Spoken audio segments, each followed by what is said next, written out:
Yeah,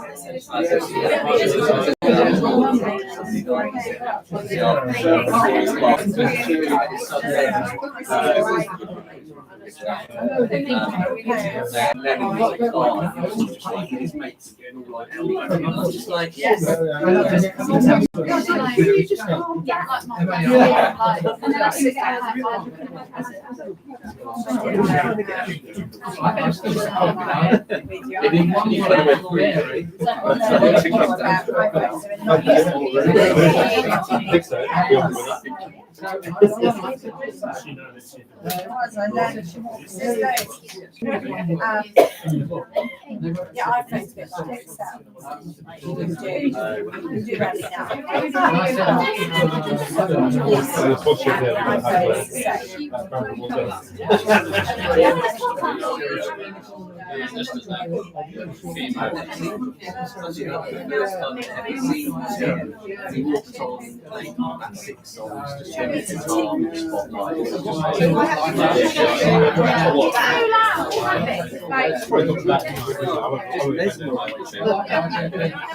Hi everyone.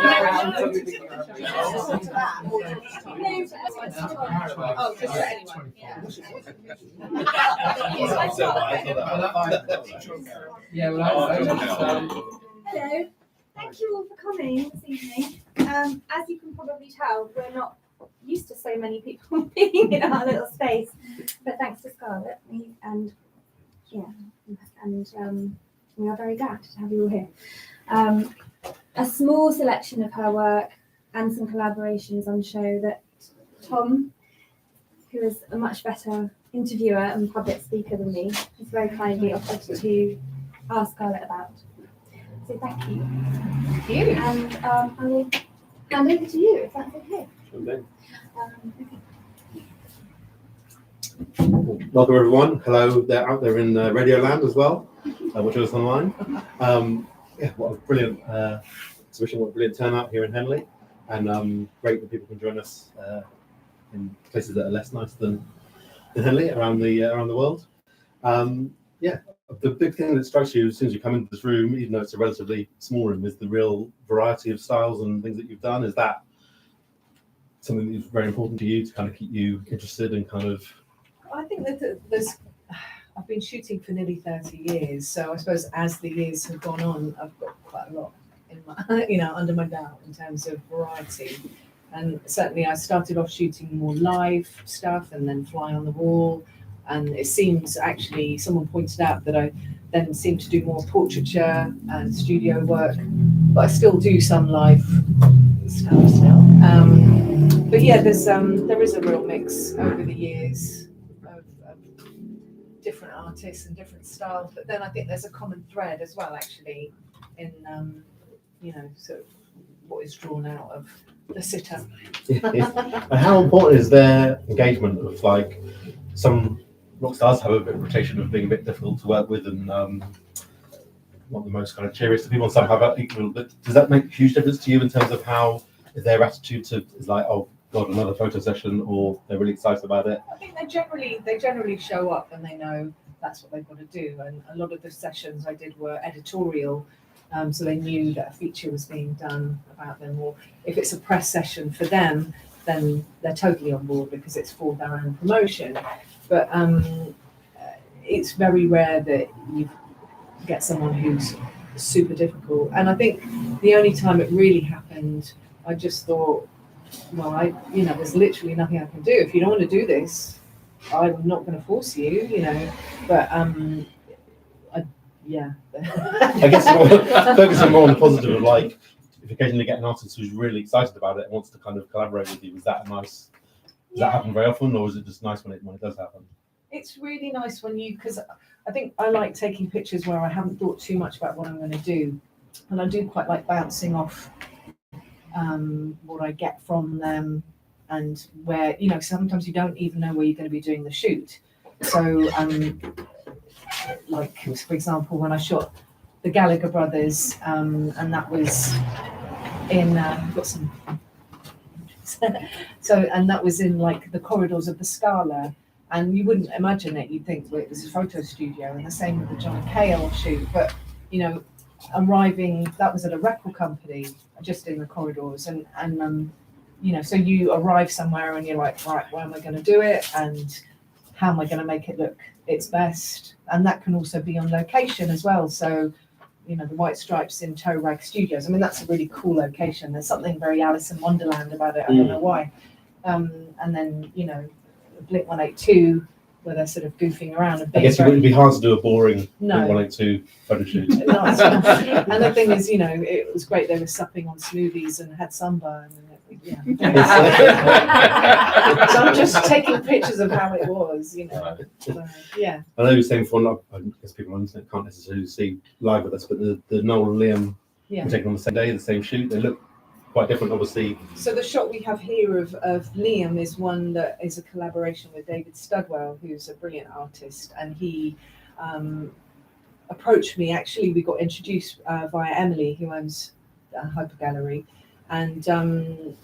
and he made a series of different colorways of with that image. And the one that I have is actually a pink diamond dust one, which is just I love it because, you know, Liam is Liam Gallagher, and then I love the way it's been softened with the pink and the diamond dust. It's just I've always loved that portrait anyway, but that sort of has added another element for me. And it's It must be really nice to come away with a photo that you're already proud of, Yeah. quite rightly. But then with someone's something added enhance some it. extra magic to it, yeah. And the same with John Frusciante that Steve Lay has done, and he's put in so much work. And actually he wanted to look at some of the images I'd done for inspiration, and he really sort of focused on this one, but didn't actually know as much as he knows now about John Frusciante. And part of the journey I think he went on was looking at lyrics, and he's like inscribed things, and he's even burnt the canvas. And yeah, I mean, there's a video out there which I will share as well of Steve's creative process, and it is really incredible. But he's, you know, I think people who know John Frusciante love him deeply, and I think being introduced to him, Steve has now suddenly become part of that group. And that's got to feel nice that it was your image that really attracted him first, rather than necessarily The the music, records or the or- musician kind of thing. That Yeah, must yeah. be really nice. Yeah. But I think he's coming here next month. For the Henley Arts Trail weekend, he'll be in here to explain more about it. Yeah. There's a lot going on. There's a lot going on. Yeah. It's beautiful. That is really nice, because I think Yeah. especially with social media now, you must get a lot of people using yours and other photographers' work without really asking them, and just also, even whether you've asked or not, if it doesn't look good, that kind of can reflect poorly on you. It's always nice to have credits at least. Yes. But you know, that's when you look on Etsy and you're like, oh, here we go again. There's things are popping up all over the place. I think I've even spoken to you, Emily, about it in the past. But yeah, it's yeah. And so do you get quite a wide range in terms of briefs from people you're working with, where some might be very prescriptive, exactly what other ones just completely up to you to kind of. So the Stereophonic album cover was a very planned shoot, because we only had an hour to recreate an image that Kelly, the singer, wanted to try. We didn't know if it was going to be the album cover at all. And so it was all a bit of a test. We had the record company members standing in as the extras, and we hired a couple of models, and they were paid like peanuts, because it was literally a test and none of us knew if it was going to work out. We hired this football pitch above the Westway, and that's it. I had to know exactly what we were going to do, because there's all these people. It's a gatefold, so there's like another square to it, you know. So, you know, we had to know exactly what we were doing, and I completely overshot it as well, because I was like, I've got to make sure I get the right look and the right feel. But yeah, generally I quite like, just like I say, just being a bit more organic and fluid with it, and just seeing what we can get, having a rough idea of what I'm going to do, but not down to the, you know, not knowing exactly, because I think that takes the excitement out of it. It's quite Sure. nice Well, to what an iconic image to come up. It's like one of those last ones where, regardless of your feeling about the artist, everyone knows that image, and really kind of. And it seems to get harder and harder now that the images are so tiny I know. on our phones when we get an album. It's Well, I think we've all sort of had that where, you know, I remember, I don't buy so much vinyl now, but, you know, when you did buy, like, you know, Anton Corbijn, who's a huge influence for me, I remember buying U2 albums, you know, and just poring over and opening things and looking on the vinyl to see what's been inscribed, and you know, it's all part of the pleasure, isn't it? And They talk about a good amount of vinyls bought and never played because people don't have the facilities to play it, and that's kind of looked down upon. But I think it's really a way of showing appreciation for the artists, musical artists, but also the artists involved. Yeah. That to have anything that's bigger than like this little tiny little snapshot on your phone is really nice. Isn't it? Yeah. And there's I suppose the Verve picture as well. That was one of the first shots that sort of launched my career, because it was a real test. I didn't, you know, I was on a tour.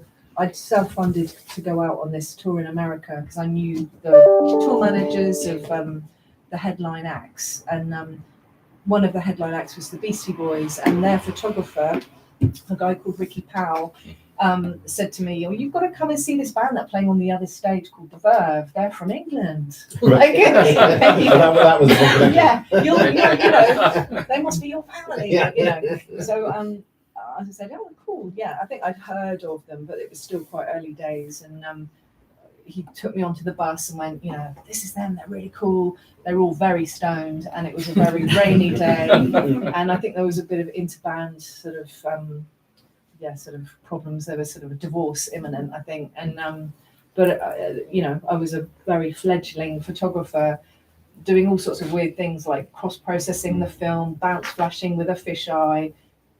Who, you know, I didn't know if it was going to come out. It was just sort of mucking about, really, and then I put it on a composite and sent it out to all the sort of managers and people that I knew, press officers, and then the manager of the Vogue went, "Oh, we'd really like to use this on their artwork," and so that was a great one to put in my portfolio and start the ball rolling. I mean, a breakthrough for you, but I think for them as well, in terms of like, there were so many guitar bands, weren't there, that mid-90s period. Yeah. And they really, I think their visual thing really kind of helped them stick out, didn't it? And, yeah, definitely. It's a real mutual thing, isn't it, for the photographer and also for the band as well. For sure. I think, you know, the photographer does have a massive part in the band's image, for sure. You know, certainly with Placebo, who I've worked with since '97. So, you know, that is a blooming long time. Yeah. And, you know, that I certainly, their images sort of during the 90s and early 2000s, probably the band's favourites, I think. Also, they keep telling me and asking me to share more and more. I keep teasing them and going, "Oh, look at this." Yeah. Another, I think you've worked for quite a long time, and the window is a great shot of the Foo Fighters. Yeah. And so I just shot the Taylor Hawkins Yes. tribute concert, which was a huge honour, because I went to their first show. Well, the first time they played Reading, and which was, I still haven't found my transparencies from that show, but there must be somewhere, and they probably weren't very good. they're on. I remember being at that Reading. They were on a relatively small. Oh yeah, stage. it was in a tent, you know, and I remember it was a bit of a squeeze trying to get in, but so I've done shots through the years, and then it was really lovely because it's been a little while since I'd seen them, so it was really lovely to be asked to cover that event, because, you know, I mean, you're not going to turn that down. It's such an honour and a tribute, and it was such an incredible day. But 6 a long day hours, as well. Isn't it? solid shooting. There was no breaks. I had 3 massive cameras, and yeah, it was. My shoulders still haven't quite recovered as you're getting older. It's like, oh. But no. But it felt like that was a real like family event for them, and like was, so yeah. to ask you was obviously like no accident. They really wanted someone who Yeah. trusted and knew kind of taking the pictures. Which was, like I say, it was a huge honour, but a very, you know, emotional day, sure. Yeah. And obviously being in an album cover gallery, we've talked about your kind of your recognisable ones. Other ones you've worked on that haven't, maybe for no reason yourself, maybe the artists haven't kind of had such an impact that you're really, really pleased with, or? There's some that of lesser bands that people might not know. Like there's an album cover I did for a band called Cable, and it's a lady's hand, she's missing a finger, and it's a really beautiful black and white image. And you know, actually, I think when I first chatted to Emily about images that I'd done for album covers, I was like, I don't think I've done any. And then I'm like, oh, actually, I've done quite a lot. But those album covers that really get into our consciousness as non-fans is few and far between, aren't they? So yeah, the Verve and Stereophonics, but There's even like a James Blunt one that I've done. Okay. No, you've written that before. And it's funny because shoots that maybe people weren't that impressed with at the time. So I'm doing an exhibition in Sydney at the end of April, no, at the beginning of May actually. And I've sort of been digging in the archives to look at sort of Australian bands and just to sort of add a little bit extra interest. And there's a Nick Cave shoot that I had done for a newspaper here, and I don't think they even ran it because I think they just didn't like them. And we were in a horrible little hotel room that just didn't have much scope either, but I did my best. Brilliant photo. So I showed it to Emily the other day and she went, oh, like I could see her going, oh, can I have that? Like, and I thought, well, that's interesting how over the years it's suddenly become something else. And actually I spoke to a photo editor the other night who I bumped into, and I told him that story, and he said same thing. He'd commissioned somebody to shoot Brian Eno, and at the time he went, we can't run these, and he found them the other day and went, they're incredible. So it's weird how time has this There must be effect. factors, like style and fashion changes, but also it might be to do with something about the band or the singer, nothing to do with your photos that I this don't is know, commissioned, but don't. It's interesting though, isn't it? Because it's something that sort of I'm becoming more and more aware of, that it's like the Amy Winehouse picture at the time. When I released that as an edition, the interest in it was quite surprising because to me it was like I was taking pictures of her live and in the dressing room, and then she was talking to someone, and she was in a really good place. But it's funny how it evokes something in the viewer, and it's been like a really popular one. Yeah, but I wouldn't have known. No. Yeah.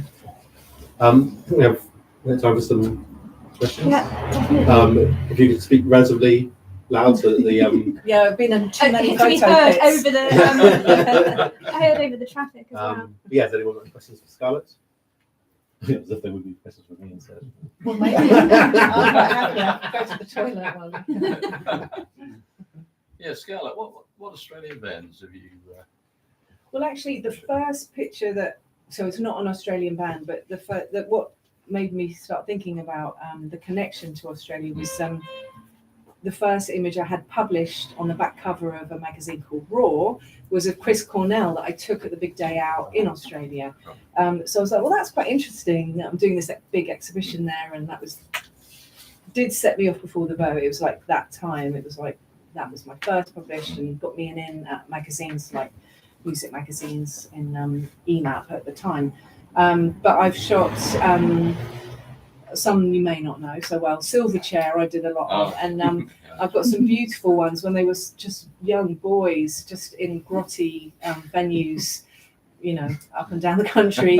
But some really, and so that's been, and it's always, I've got so many negatives, and at the time you do a job, you choose the images, they get used, and then it kind of gets forgotten. And it's recently that I've been going back and going, oh, look, I'll find those Silverchair pictures, and there's so many really great ones. And it's just like it's a sort of slice of that time as well in the 90s, and you see the kids all queuing up for autographs, and all the girls, and you look at their fashion, and it's just really lovely.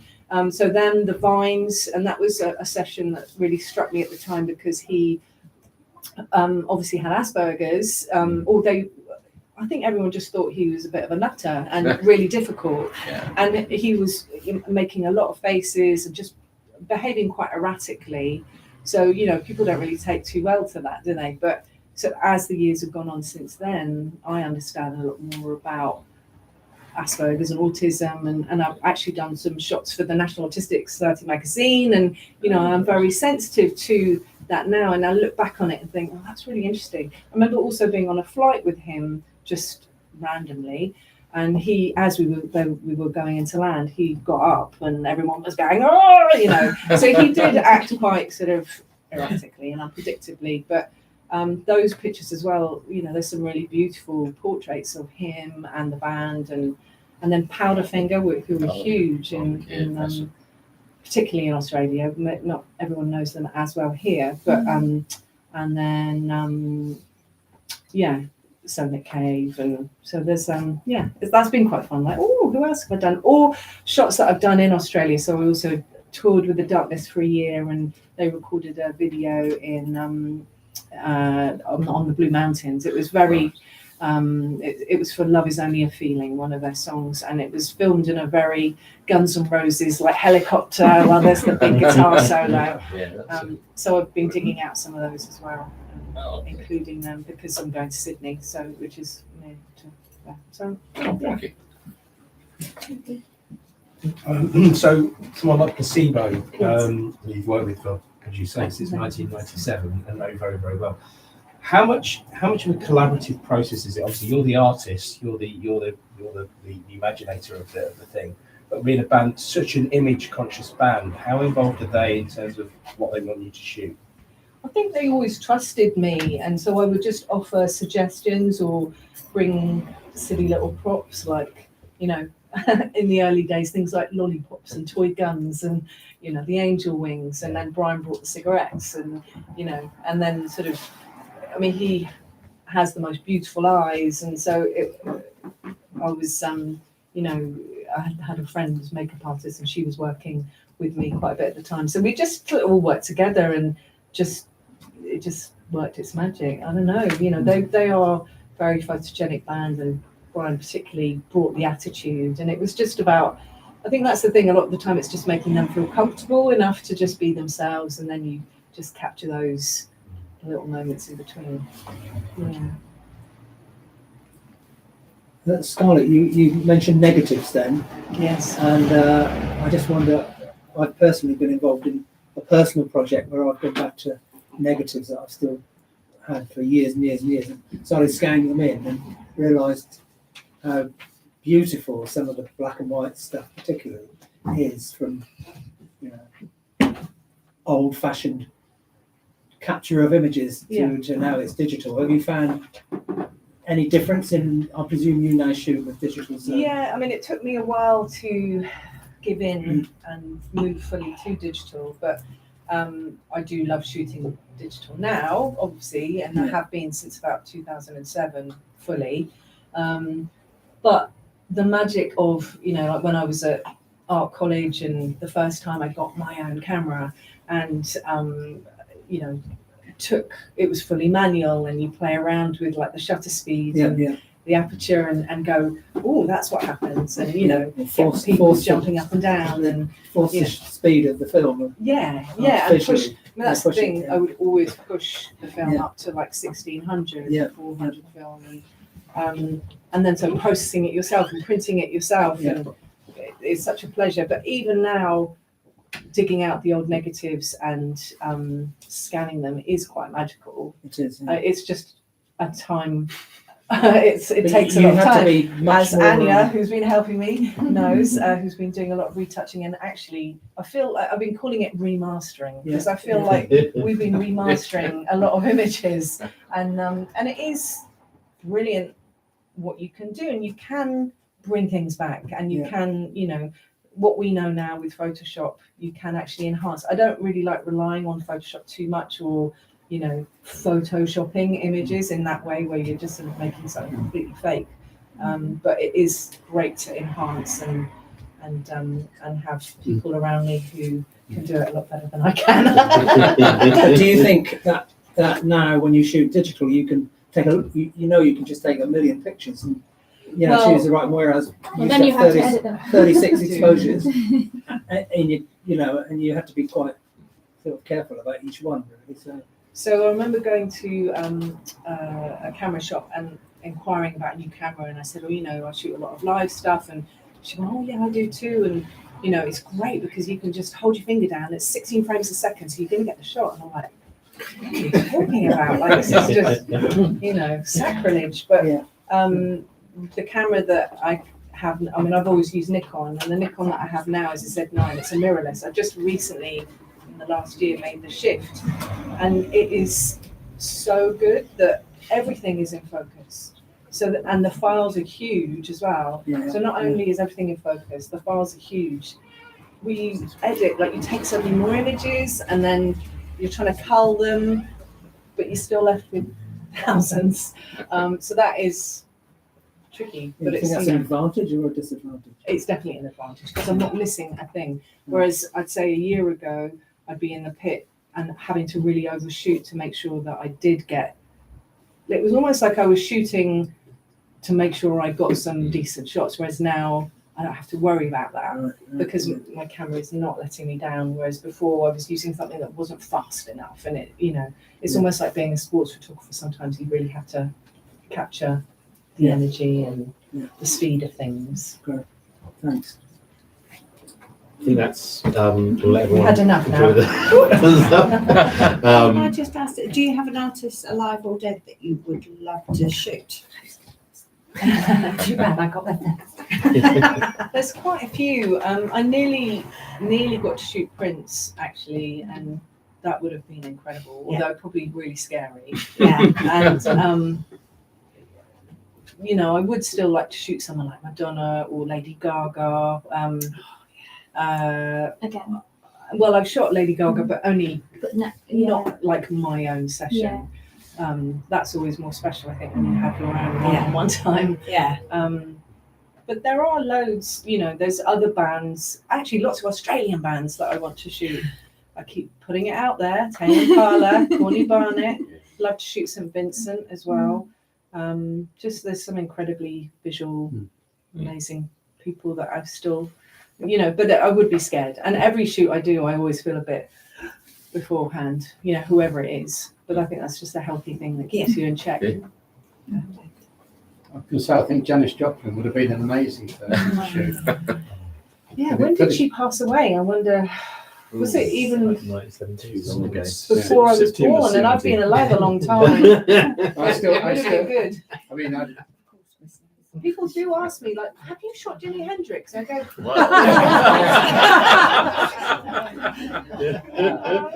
I've seen all the band, including like your dad's band and that sort of thing. And I still remember April '69 with Janis Joplin, and it was just, like yesterday. yeah, it's like today on the Albert Hall, and it was just one of those things, you know. But they're like, you know, there are some gigs. I remember going to see Pearl Jam in San Francisco playing a small venue, and it was just like, this is incredible. And we've all got those Yeah. moments where, you know, and it was the time, and that was the early 90s, and Yeah. you know, which is much later than what you're saying. Yeah. And Yeah. a little bit. Yeah. So we've all got the memories, but you've got the photos as well, which is a nice bonus. Yeah. A big round of applause for our good friends at Hyper Gallery and Yeah. for Scarlet Thanks, Day. Emily.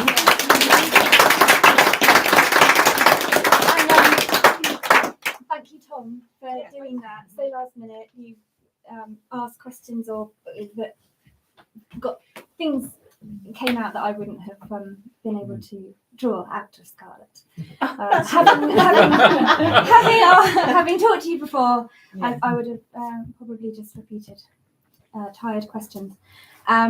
So I should say that Tom runs amongst many other things, like the Literary Festival and Jewish Book Week, runs Honk, which is a comedy night in I Henley. have shot, Beautiful and it's a shot, yeah. brilliant night. So for those of you who are Henley or close-ish, It's such a luxury Google it. that you put that on for us. It and we is, need to yeah. support it and make sure we go because and Thanks, thank you, Tom. Good, Thank thank you, you. Scarlett.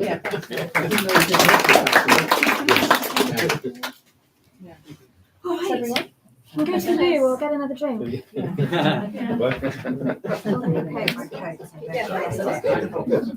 Nice to meet you guys. Yeah, there are. Thank you, Jane. Temptation to say, Yeah. first time we saw it last time. Yeah, I don't. We've done the podcast.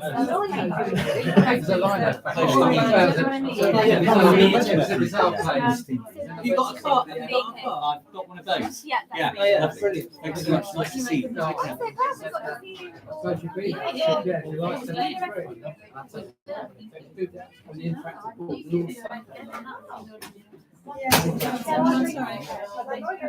No, this is gone.